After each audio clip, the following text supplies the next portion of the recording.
তুমি কি কখনো খেয়াল করেছো আমাদের মন, আমাদের মস্তিষ্ক সারাক্ষণ একটা টাইম মেশিনের মতন কাজ করে? হয় আমরা অতীতের কোনো স্মৃতি নিয়ে আফসোস করি, না হয় ভবিষ্যতের কোনো অজানা ভয় বা পরিকল্পনা নিয়ে চিন্তিত থাকি। কিন্তু আশ্চর্যের বিষয় হলো আমাদের জীবনটা এই মুহূর্তে, অর্থাৎ এখনই ঘটছে। ওয়েলকাম টু স্বপ্নের শুরু, আর আমি তোমাদের বন্ধু সৌম্যজিৎ। আজ আমরা আলোচনা করব এখার্ট টোলের কালজয়ী বই দ্য পাওয়ার অফ নাও নিয়ে।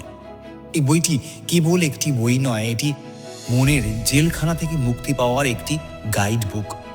আজ আমরা শিখব কিভাবে সমস্ত দুশ্চিন্তা ঝেড়ে ফেলে এই মুহূর্তে শান্তিতে থাকা যায়, শান্তিতে বাঁচা যায়।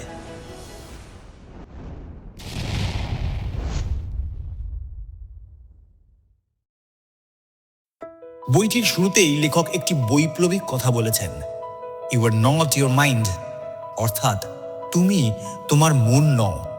মানে কি? তোমার মাথার ভেতরে একটা কণ্ঠস্বর সারাক্ষণ কথা বলে, তোমাকে ছোট করে, অন্যকে বিচার করে, ভবিষ্যৎ নিয়ে ভয় দেখায়। তাহলে ওই কণ্ঠস্বরটাই কি তুমি? না, একেবারেই নয়। যদি তুমি সেটা হতে, তাহলে তুমি কি সেটা লক্ষ্য করতে পারতে? যখন তুমি বলো আমার মাথায় খুব নেতিবাচক চিন্তা আসছে, তখন কে লক্ষ্য করছে আসলে? ওই যে নীরব সচেতনতা। আর সেটাই তুমি। একটা কাজ করো এখনই, তুমি চুপ করে যাও আর অপেক্ষা করো। তোমার পরবর্তী চিন্তার জন্য অপেক্ষা করো। দেখলে, এক মুহূর্তের জন্য মন, তোমার মস্তিষ্ক থেমে গেছে। ওই নীরবতাই তোমার আসল শক্তি। তোমার দুশ্চিন্তার 90% কোথা থেকে আসে জানো? অতীত আর ভবিষ্যৎ। অতীত যা ঘটে গেছে, আর ভবিষ্যৎ যা এখনো আসেনি। কিন্তু তুমি কষ্ট পাচ্ছ এমন কিছুর জন্য যা এই মুহূর্তে ঘটছেই না। টোলের মতে সময় আসলে মনের তৈরি একটি ধারণা। অতীত এবং ভবিষ্যৎ বলে বাস্তবে কিছুই নেই। তুমি কখনো অতীতে বাঁচোনি, তুমি কখনো ভবিষ্যতেও বাঁচবে না। সব সময় সব কিছু এখনই ঘটছে। তাহলে কেন তুমি এই মুহূর্তটাকে অবহেলা করছো? আমাদের ইগো সব সময় বর্তমানকে ঘৃণা করে। কেন জানো? কারণ বর্তমানে ইগোর কোনো ক্ষমতাই নেই। ইগো সব সময় নিজেকে বড় দেখাতে চায়। সে হয় অতীতের গৌরবে বাঁচে, না হয় ভবিষ্যতের সফলতার সুখ খোঁজে। ইগো তোমাকে বোঝায় যে তোমার চাকরি, তোমার টাকা বা তোমার নামই তুমি। কিন্তু এগুলো কেড়ে নিলে তুমি কে? ওই যে নীরব উপস্থিতি, সেই আসল তুমি। তোমার কখনো এমন হয়েছে ছোট একটা কথা শুনে তুমি অস্বাভাবিক রেগে গেছো? ওটা শুধু ওই ঘটনার জন্য নয়, তোমার ভেতরে জমে থাকা পুরনো কষ্ট সক্রিয় হয়েছে। আমাদের প্রত্যেকের ভেতরে একটা যন্ত্রণার শরীর আছে। এইটা হলো আমাদের অতীতে পাওয়া সব দুঃখ, অপমান এবং ট্রমার সমষ্টি। টোল একে বলেন পেইন বডি। এই পেইন বডি নেতিবাচক চিন্তা থেকে শক্তি পায়। তাই তখনই তুমি রাগ করো বা হতাশ হও। এইটি আরও শক্তিশালী হয়ে ওঠে। কিন্তু একটা গোপন কথা বলি তোমায়, যখনই খুব খারাপ লাগবে তখন সেই অনুভূতিকে দমন করো না, বরং সেটাকে স্বীকার করো। বলো, হ্যাঁ, আমি এখন কষ্ট পাচ্ছি। যখন তুমি এটাকে সরাসরি দেখবে, তখন এই অনুভূতি ধীরে ধীরে মিলিয়ে যাবে।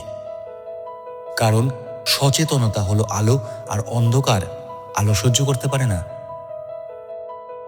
অধিকাংশ মানুষ মনে করে সমর্পণ মানে হার মেনে নেওয়া।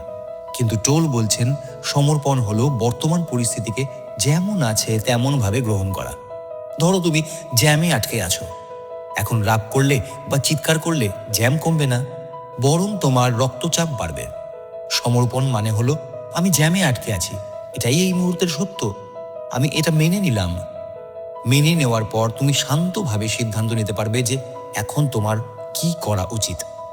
প্রতিবাদ বা পরিবর্তন সব সময় আসে শান্ত মন থেকে, বিরক্ত থেকে নয়। কিভাবে আমরা বর্তমানে ফিরে আসব? লেখক খুব সহজ কিছু উপায় বলেছেন।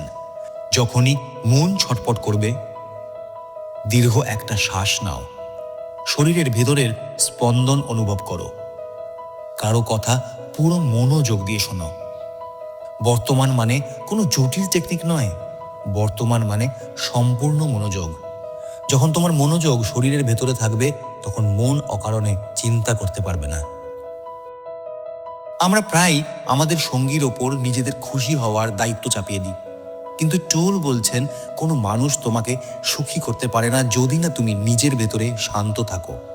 সম্পর্কে একে অপরকে বিচার করা বন্ধ করতে হবে। বর্তমানে একে অপরের কথা শুনলে যে কোনো বিবাদ মিটে যায়। দ্য পাওয়ার অফ নাও আমাদের জীবনকে দেখার দৃষ্টিভঙ্গি বদলে দেয়। আমরা সারা জীবন কোনো এক লক্ষ্যের পিছনে ছুটি এই ভেবে যে সেখানে পৌঁছলে আমরা সুখী হব, কিন্তু সত্য হলো আনন্দ কোনো গন্তব্য নয়, আনন্দ হলো এই মুহূর্তের উপস্থিতি। আমাদের চ্যানেল স্বপ্নের শুরুর বন্ধুদের উদ্দেশ্যে একটা কথা বলবো, তুমি আজ থেকেই চেষ্টা করো অন্তত দিনের কিছু সময় সোশ্যাল মিডিয়া বা চিন্তা থেকে দূরে থেকে শুধু বর্তমানে থাকার আনন্দ নিতে। মনে রেখো, তোমার কাছে যা কিছু আছে তা হলো শুধু এই এখন, এইটাকে হারিও না। আজকের ভিডিওটা কেমন লাগলো অবশ্যই কমেন্টে জানিও। ভালো লাগলে লাইক করো, বন্ধুদের সাথে শেয়ার করো, আর অবশ্যই সাবস্ক্রাইব করো আমাদের চ্যানেল স্বপ্নের শুরু। আমি সৌম্যজিৎ, তোমাদের বন্ধু। আজকের পর্ব এই অবধি।